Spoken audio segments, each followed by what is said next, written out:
আমরা সাপুরিয়ে আছি বটে। সাপের খেলা দেখাই, দাঁতের পোকা ফেলাই, মাঝার ব্যথা সারাই।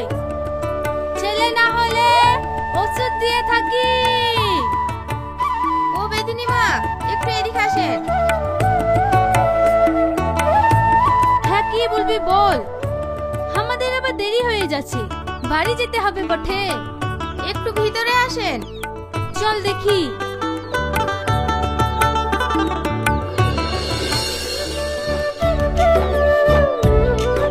বসেন বেদিমা। বল, তোর কি সমস্যা? আজ 10 বছর বিবাহ হয়ে গেল, এখনো বাচ্চার মা হতে পারলাম না। আচ্ছা বেদিনী মা, আমি কি মা হতে পারবো না? পারবে পারবে, অবশ্যই মা হতে পারবে। দিদিমা যখন চলে এসেছে, তোর আর কোনো চিন্তা করাই বটে। কিন্তু তোকে একটু খরচ করতে হবে, পারবি তো? 501 টাকা ইনামি দিতে। আমি সব পারবো বোন, টাকা নিয়ে কোনো চিন্তা করতে হবে না। আমি শুধু মা হতে চাই। এই লে, এই ওষুধগুলো বাসি পেটে খাবি, আশা করি তুই মা হয়ে যাবি।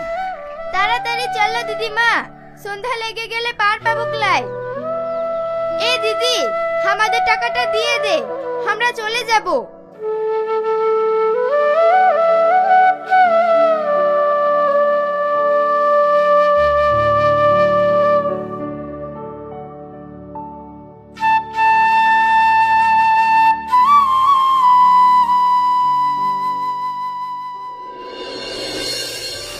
দে দে পাল তুলে দে, দে দে পাল তুলে দে, মাঝে হেলা করিস না। ছেড়ে দে নৌকা, আমি যাব মদিনা। ছেড়ে দে নৌকা, আমি যাব মদিনা। কি গো মাসি, আজ এত লেট কেনে? ওঠো ওঠো, তাড়াতাড়ি ওঠো। দেখিস সালমা, আস্তে উঠিস, পড়ে যাস না জানো।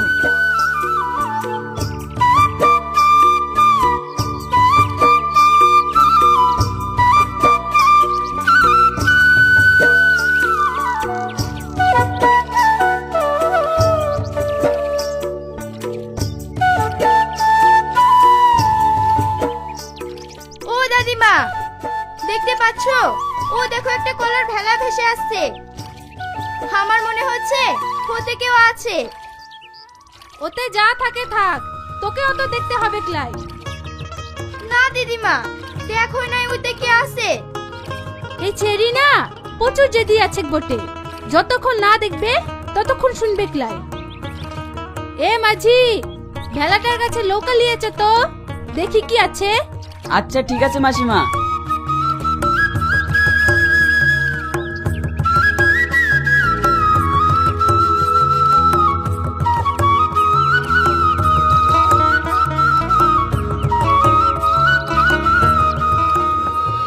ও দিদিমা, এ তো সাপে কাটার রোগী, এখনো বেঁচে আছে। চলো ডাঙ্গায় নিয়ে যাই। ছাড় তো, ওসব ঝামেলায় যেতে হবে ক্লাই। কি থেকে কি হয়ে যায় সেটা কি বলা যায়? এ দেখো দিদিমা, একটা চিঠি লেখা আছে। কি লেখা আছে দেখ তো। আমার ছেলেকে সাপে কেটেছে। কেউ যদি আমার ছেলেকে ভালো করতে পারে, আমি তাকে নগদ 10 লক্ষ টাকা ও কিছু সোনাদানা পুরস্কার দেব। ইতি, সোনাডাঙ্গা জমিদার। তাই একে যদি ভালো করতে পারি তাহলে তো আমরা বড়লোক হয়ে যাব বটে। চল চল, একে ডাঙ্গায় নিয়ে চল।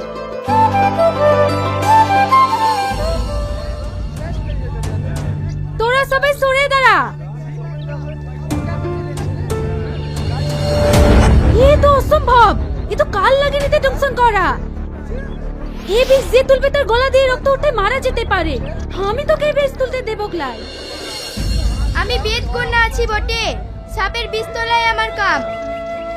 দিদিমা, তুই আমাকে বাধা দিবি ক্লাই। হে রোগীর বিষ তুলে আমি যদি মরেও যাই, তাহলে নিজেকে সার্থকতা মনে করব এই বেদের ঘরে জন্ম নিয়ে।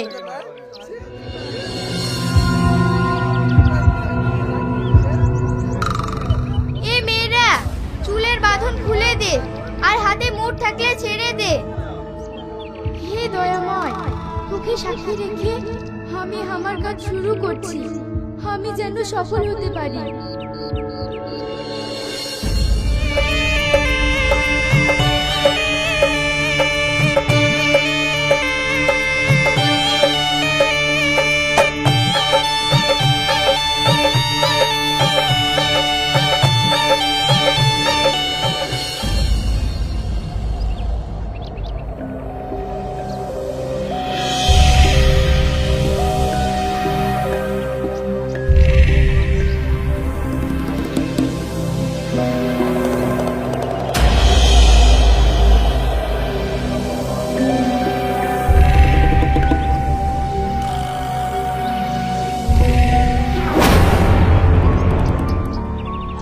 তুই কি করলি সালমা?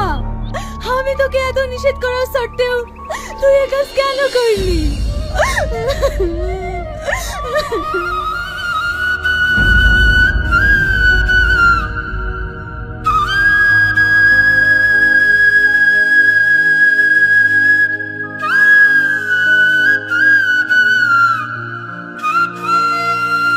হেলে এই গাছটা তোরা দুজনে চাপায়া চাপায়া খায়ালে। আমি এখানে কেন? সে অনেক কথা বাবা, তুই বাড়ি চ, সব বলবো।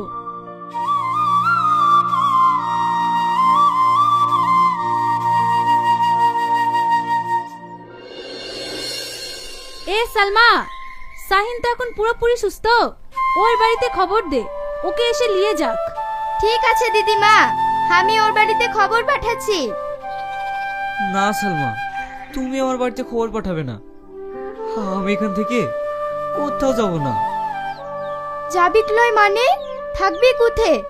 আমাদের বাড়ি ঘর লাই, পারবি তো এই কুড়ে ঘরে থাকতে? এখানে কেন? তুমি পাশে থাকলে আমি জঙ্গলেও থাকতে রাজি আছি। তুই জমিদারের ছেলে আছি বটে, তুই কেন এখানে পড়ে থাকবি বল? সালমা, তোমাকে আমি ভীষণ ভালোবেসে ফেলেছি। তোমাকে ছাড়া আমি এক মুহূর্ত থাকতে পারবো না। থাকতে তো আমিও পারবো না শাহিন, কিন্তু কি করব বল? আমরা তো ভীষণ গরিব আছি বটে, আর গরিব বড় লোকে কখনো ভালোবাসা হয় না। শাহিন যখন যেতেই চাইছে না, ও আমার কাছেই থাক। দিদিমা, তুমি খুব ভালো, ভীষণ ভালো। আচ্ছা দিদিমা, তুমি আমাকে সাপ ধরা, বিন বাজানো শিখিয়ে দেবে? তা দেবে, এসব শিখে তুই কি করবি পাগলা ছেলে? এসব কেউ শেখে নাকি? আমরা বেদিনী আছি বুটে, আমরা এমনিই শিখে গেছি, তুই এসব পারবি লাই? আমার লক্ষ্মী দিদিমা, তোমাকে শিখাতেই হবে। আচ্ছা ঠিক আছে, শিখিয়ে দেব। তো খুশি তো?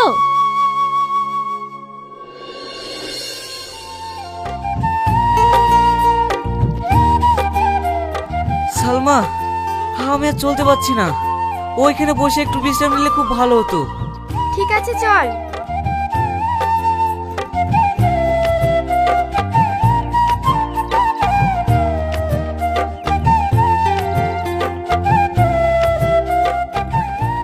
তোর খুব কষ্ট হচ্ছে লাই, আমি জানতাম তুই এখানে থাকতে পারবি লাই। না সালমা, আমার কোনো কষ্ট হচ্ছে না। তোমার ওই চাঁদ মুখটা দেখলে আমার সব কষ্ট দূর হয়ে যায়। তুই আমাকে এত ভালোবাসিস, কিন্তু আমার ভীষণ ভয় হয়। কিসের ভয় সালমা? তোকে হারানোর ভয়। তুই আমাকে কোনোদিন ছেড়ে যাবি না তো? যদি ছেড়ে চলে যাস তাহলে আমি শেষ হয়ে যাব। না সালমা, তুমি আর আমি জীবন জীবনের সঙ্গীও থাকবো, কখনো তোমাকে ছেড়ে যাব না। তুই সত্যি বলছিস তো? হ্যাঁ সালমা, এই তোমাকে শপথ করে বলছি, সত্যি সত্যি তিন সত্যি।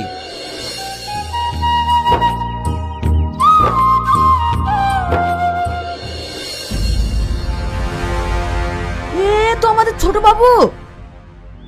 আচ্ছা মাঝি ভাই, ওই যে ওই ছেলেটা বসে আছে, ওকে কি আপনি চেনেন? বলতে পারবেন ছেলেটার নাম কি? ও, ওই ছেলেটা কদিন আগেই তো কলার ভেলাই করে ভেসে এসেছিল। আর এক মুহূর্ত নয়, ও তো আমাদের ছোট বাবু। তাড়াতাড়ি এই খবরটা জমিদার বাবুকে দিতে হবে।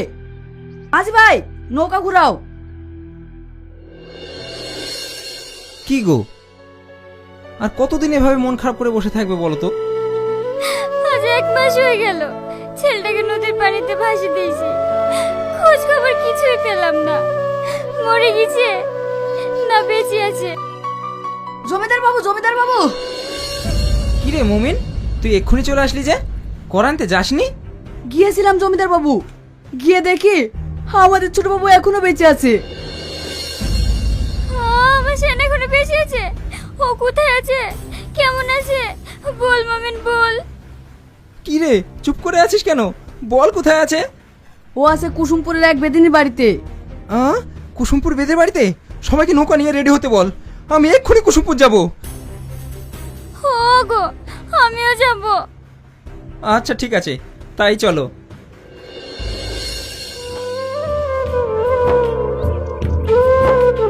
কিরে বাবুরা, আমাদের বাড়িতে তোদেরকে তো ঠিক চিনতে পারলাম না। হ্যাঁ, আমাকে চিনবে না মা? আমি সোনাডাঙ্গার জমিদার, শাহিন আমার ছেলে। ও আয় আয় বস, তোদেরকে যে বসতে দেব সেই জায়গাটুকু আমাদের নেই। থাক মার, বসবো না। শাহিন, হায় বাপ আমার বুকে আয়। মা, বেদিনী মা, তুমি যা আমার উপকার করেছো এই ঋণ আমি কোনোদিন শোধ করতে পারবো না। এই নাও মা, আমার অঙ্গীকার করা পুরস্কার। এতে আছে 10 লক্ষ টাকা আর কিছু সোনা। থাক বাবুজি, আমাদের অত টাকা লিয়ার দরকার নাই। আমরা গরিব আছি বটে, অত টাকা নিয়ে আমরা রাখবো কোথায়? টাকা তুমি নেবে না? তাহলে কি পেলে তুমি খুশি হবে বলো মা? তুমি যা চাইবে আমি তাই দেব। যাকে আমি আমার জীবনের মায়া ত্যাগ করে ভালো করেছি, তাকে আমি আমার জীবন সঙ্গী হিসাবে চাই। অসম্ভব! তোমার স্পর্ধা দেখে আমি অবাক হয়ে যাচ্ছি বেদকন্যা। শাহিন, তুই এক্ষুনি বেরা, আমি দেখছি কে আটকাই। না আব্বা, আমি সালমাকে অনেক ভালোবাসি। ওকে ছাড়া আমি কোথাও যাব না। ওকে আমি বিয়ে করতে চাই। তোকে কেটে কুচি কুচি করে নদীর পানিতে ভাসিয়ে দেবো, তবু এই ছোট লোক বাড়ির মেয়েকে কোনোদিন জমিদার বাড়ির বউ হিসেবে মেনে নেবো না। ওগো, তুমি এত উত্তেজিত হও না, একটু চুপ করো না।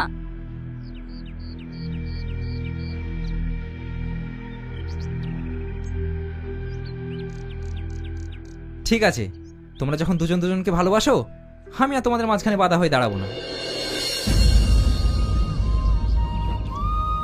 তোমরা দুজন আমাদের সঙ্গে চলো, বাড়ি গিয়ে তোমাদের ধুমধাম করে বিয়ে দেবো। তো সত্যি বলছি বাবুজি, আজকে যে আমার কি আনন্দ হচ্ছে।